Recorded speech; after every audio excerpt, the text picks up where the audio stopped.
Hello everyone, in this video I will walk you through pod security policy, which is one of the very important topics for the Certified Kubernetes Security Specialist exam. So let's get started. So a pod security policy is a cluster level resource that controls security sensitive aspects of the pod specification. And the pod security policy defines a set of conditions that a pod must run in order to accept it into the system, as well as defaults for the related fields.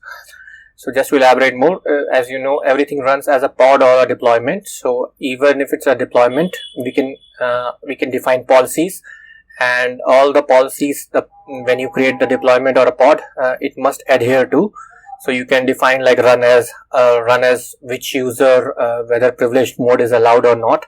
So all these conditions you can specify. So there is a link, so if you open that link, you will come to the respective page, and this is all we need to know for the exam as well. So if you just search for pod security policy, that's a global search. So if you do a global search for the pod security policy, you will come to the same page, and this page is all we need for the exam as well, and it talks about like what are conditions are available and all. So it's a pretty it's a decently long article, but for the exam, everything that you need to know I will be covering in this video. So this is how this design looks like. So what we have is like first we create for example a pod security policy, and then that pod security policy is attached to a cluster role. This is step 2.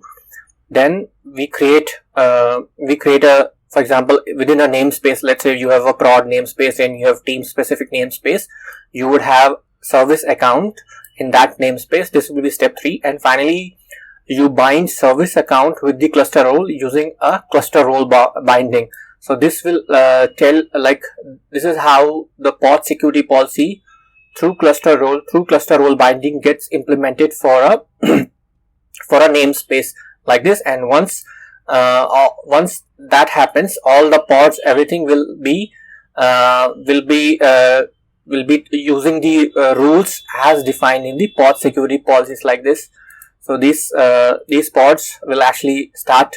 So this automatically these rules will be enforced on this particular namespace. So this is the overall design of this pod security policies and how they are like linked together. So just we have to remember the cluster role binding is the common object which links your pod security policies and the service account, and that's how it get enforced at the namespace level.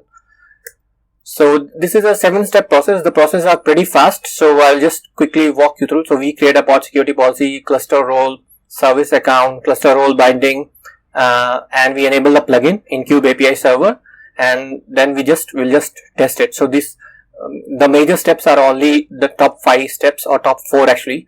So these are the 4 steps, and we have to enable the plugin also. And for this demo, for example, I'm creating a pod security policy, and this is the name. So okay, so this is the name. So I'm saying prevent privileged pods. So this pod security policy will not allow any privileged pod to be started. So it's saying privilege being false, and other things are okay, like run as user, run as any, all those things, but not run as root, and which volumes are allowed. So this is I have taken from the document example doc which I showed, the Kubernetes documentation. So main condition is privilege should be false, and then I can just create this pod security policy. So I'll just copy this snippet of code and paste it. So this pod security policy has been created. You can ignore this warning. Still, it's part of the exam. So it's still like it will be unavailable from 1.25, but still as part current curriculum, it's still part of the exam, and it's one of the important questions actually for the exam.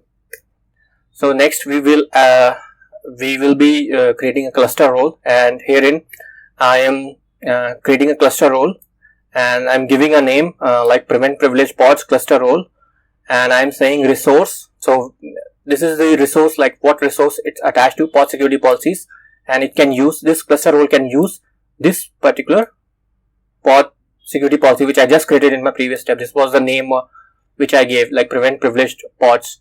So this was the pod security policy which I created in previously. So I can copy this and create the cluster role. So the cluster role has been created. Next, I will create a service account, and just pay attention. This service account will be living in this namespace. So I will be creating a namespace and creating a service account. So the command is kubectl create SA and a namespace. So it's very small command. So I'll copy this and create the service account. So the service account has been created.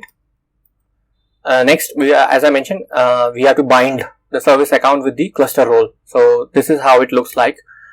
So we say create cluster role binding, and this I'm giving a name, and I am binding cluster role which I created previously with this service account. So this will link the policy enforcement.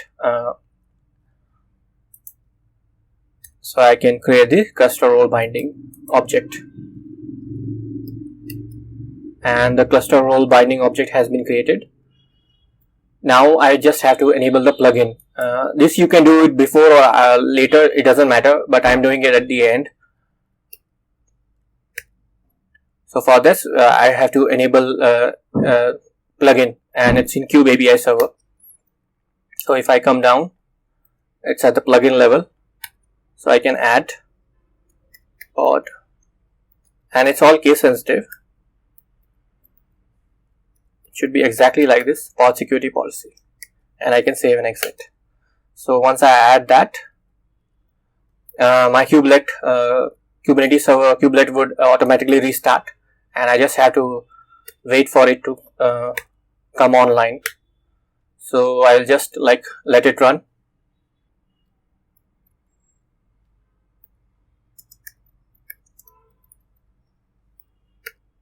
So the server has come